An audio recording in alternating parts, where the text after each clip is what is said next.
Nah, terus yang kedua, bagaimana cara bersikap? Oh, yang tadi ya, yang ya penyusunan proposal ya sih, kadang-kadang ini tolong dong besok udah harus dikumpulin ke dekanat nih, tanda tangan langsung ya, kadang-kadang kayak gitu ya, langsung minta ditanda tanganin. Itu juga sama sih, kadang-kadang ada yang demikian. Dan kalau di senat itu kita mainnya di peraturan. Perlu teman-teman ingat, lembaga legislatif itu kan juga punya kekuasaan peraturan. Kita di senat psikologi itu ada yang namanya SOP, Standard Operating Procedure, tentang pelayanan administratif senat mahasiswa. Sampai kita punya jam pelayanan. Ibaratnya kita tuh bisa melayani teman-teman dari jam berapa sampai jam, kalau nggak salah tuh mulai dari jam 8 sampai jam 10 malam kalau nggak salah. Jadi ketika ada lembaga yang ngechat jam 12 malam, itu nggak kita hitung dia itu mengikuti aturan. Jadi sehingga kita baru bisa balas lagi jam 8 pagi gitu buat ngebalas.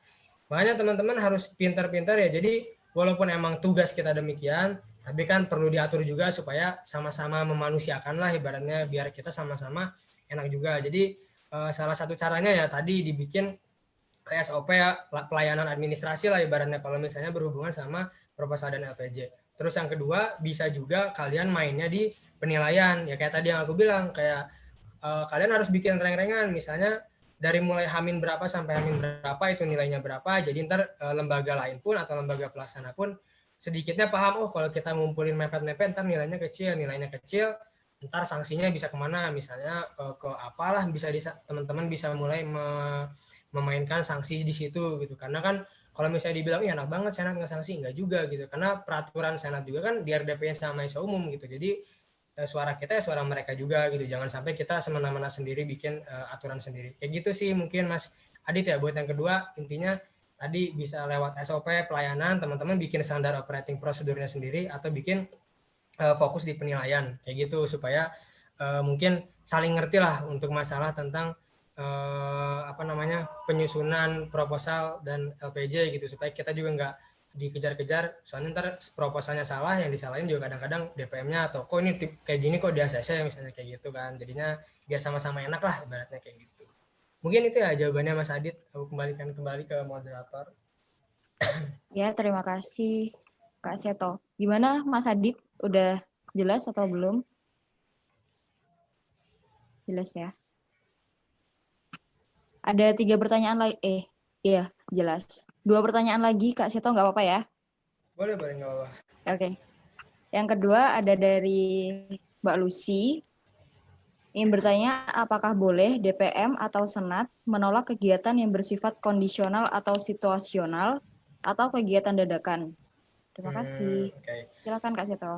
Jawabannya adalah di ex ante oversight. Jadi ketika di awal dalam proses penyusunan kebijakan, kalian harus pastikan dulu, harus sama-sama satu suara, sama-sama sepakat antara lembaga legislatif dan eksekutif bahwa kegiatan kalian adalah kegiatan yang diajukan di awal tahun itu gitu. Jadi ketika mereka mengadakan insidental, udah nggak bisa, dan itu punya hak kita buat menolak karena di awal tahun informasi yang didapat udah seimbang. Informasi yang didapat seimbang, udah sama-sama dapat persetujuan, maka itu bisa punya hak. Tapi kalau misalnya di awal nggak dikasih tahu tentang ginian, kayak di awal ya kita fokusnya sama proposal doang, tapi kita kelupaan nih bahas kegiatan-kegiatan yang ternyata mereka juga bisa melakukan kegiatan insidental. Menurutku nggak boleh DPM tiba-tiba nggak boleh nolak, dasarnya mana gitu, dasarnya mana, karena di awal tahun bisa dibilang salah sendiri juga, kenapa kalian nggak memastikan itu dulu gitu di awal. Makanya aku bilang tadi ex ante oversight ini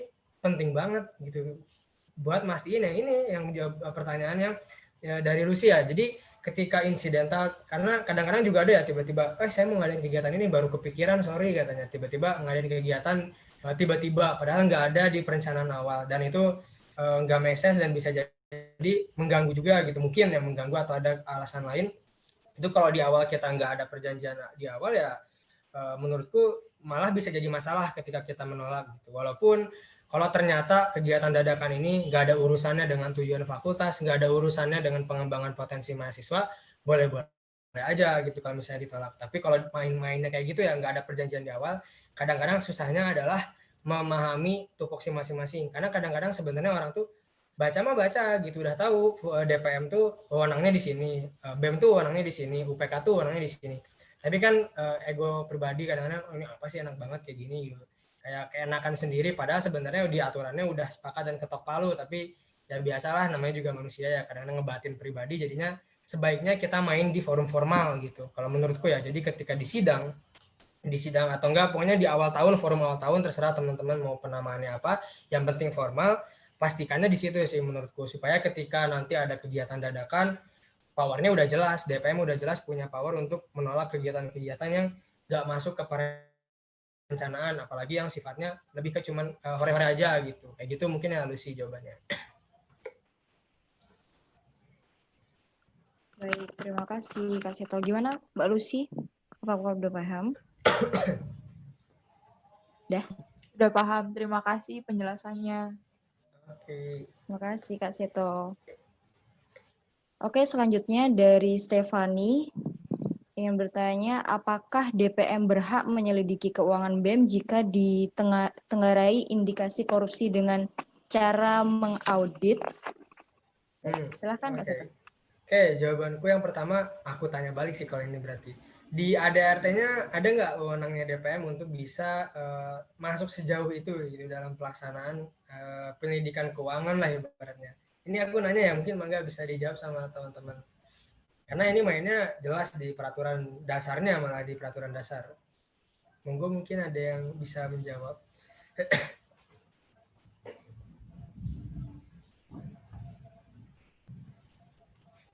Bebas siapa aja, Mangga, nggak harus yang nanya, dari teman-teman yang lain juga boleh, karena aku sendiri. Oh iya, Mangga.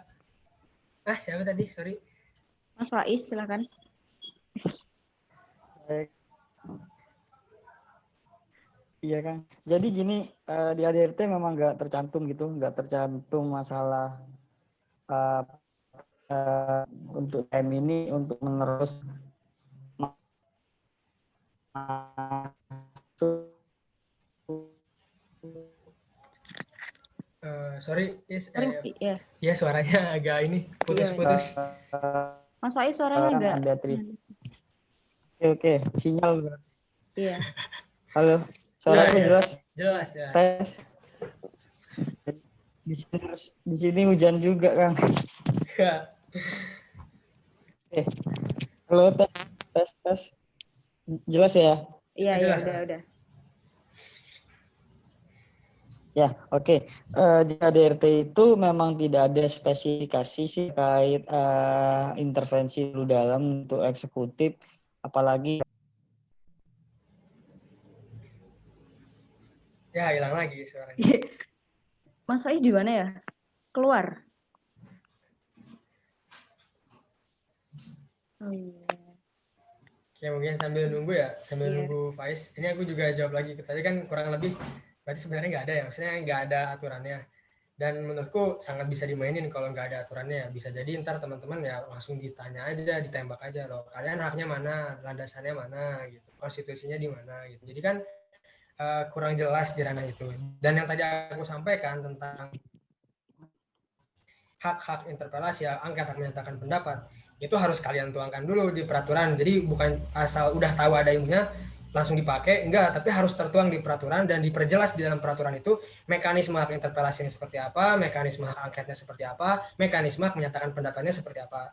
Kalau di psikologi Undip itu di peraturan Senat Mahasiswa nomor 1 tahun 2020 tentang tata tertib Senat Mahasiswa itu udah tercantum hak tiga hak itu, hak interpelasi, hak angket, hak menyatakan pendapat, itu udah tercantum di peraturan. Sehingga kalau ditanya, oh ini Senat haknya mana loh, ini ada peraturannya, ini ada landasannya, ini hak kita buat melakukan hal demikian. Waktu peraturan ini disahkan, kita juga mengadakan RDP dengan teman-teman mahasiswa. Terus kira-kira kekurangannya di mana nih? Kita udah mengesahkan atas landasan juga suara dari mahasiswa, terus salahnya di mana gitu. Kalau udah nggak ada salahnya kan, ya udah kita bisa masuk. Dan menyelidiki kan juga bisa kita pakai hak angket kan, penyelidikan. Kayak ibarat dulu DPR kan juga yang kasus Bank Senturi itu kan juga ada tim penyelidiknya sendiri gitu dari DPR RI gitu. Sehingga sebenarnya bisa aja gitu, sangat bisa malah kalau misalnya mau melakukan penyelidikan keuangan badan eksekutif jika emang diindikasi ada korupsi. Tapi yang perlu kalian pahami terlebih dahulu, ada landasannya enggak kalian buat menyelidiki gitu, buat masuk ke dalam lembaga orang lain. Itu kan enggak asal, polisi aja mau ngegeledah tuh perlu surat gitu. Senat juga DPM atau Senat juga sama, kalau mau ngapa-ngapain perlu landasan, perlu konstitusi, perlu peraturan gitu. Kalau nggak ada peraturan ya jangan berani-berani asal masuk gitu kayak gitu. Makanya bagus di sini udah ada insight-nya gitu. Oh bisa nih kita mediki. Tinggal yang dipastikan adalah ada nggak landasannya, ada nggak konstitusinya yang mengatur atau memberikan kita power untuk melakukan penyelidikan. Kalau misalnya ada berarti boleh, kalau nggak ada dirancang dulu aturannya gitu. Karena kan ya ibarat negara Indonesia kan semuanya atas dasar hukum ya. Jadi mana undang-undangnya, mana aturannya gitu. Kalau nggak ada ya susah. Kalau ada bisa banget, ini sebenarnya bisa banget asal udah tertuang di dalam peraturan dan disepakati bersama juga gitu. Jadi nggak asal Senat bikin sendiri atau DPM bikin sendiri, tapi di RDP kan lah peraturan ini hak-haknya demikian dijelasin mekanismenya kayak gimana. Kayak gitu sih mungkin ya jawabannya dari aku ya untuk Mbak Stefani.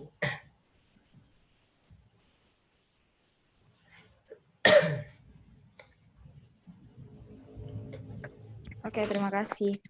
Untuk yang lain yang masih ingin bertanya, oh ada lagi Mas Seto dari Oh iya ya, mangga. ya dari Daniel. Komisi 1, jika ada intervensi dari fakultas yang akan mempengaruhi proses kegiatan atau proposal udah di ACC nih, apakah DPM sebaiknya diberitahu sebelum atau sesudah kegiatan? Terima kasih. Silakan Kak Seto.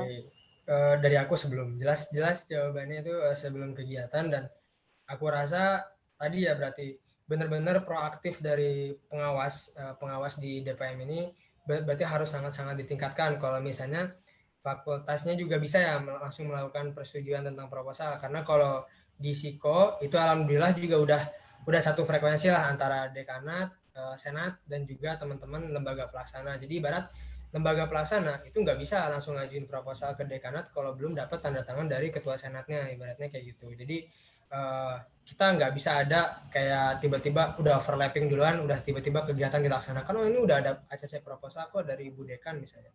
Itu tetap harus dikasih tahu ke Senat Mahasiswa dulu. Jadi alurnya tetap harus lewat Senat dulu sebelum ke dekanat. Tapi kalau misalnya emang di sini kasusnya adalah case-nya dari dekanat, juga bisa ya langsung melakukan ACC, mungkin kayak sebagian SMA juga kadang-kadang gitu ya, langsung ke wakil kepala sekolah gitu mungkin untuk proposal.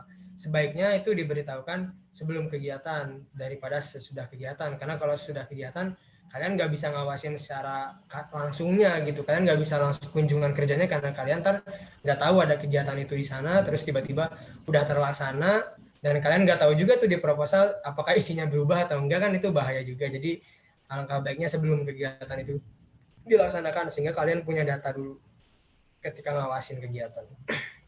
Itu jawaban dari aku. Ini bisa kembalikan ke moderator. Oke, baik. Terima kasih Kak Seto. Yang mau bertanya lagi silakan. Udah?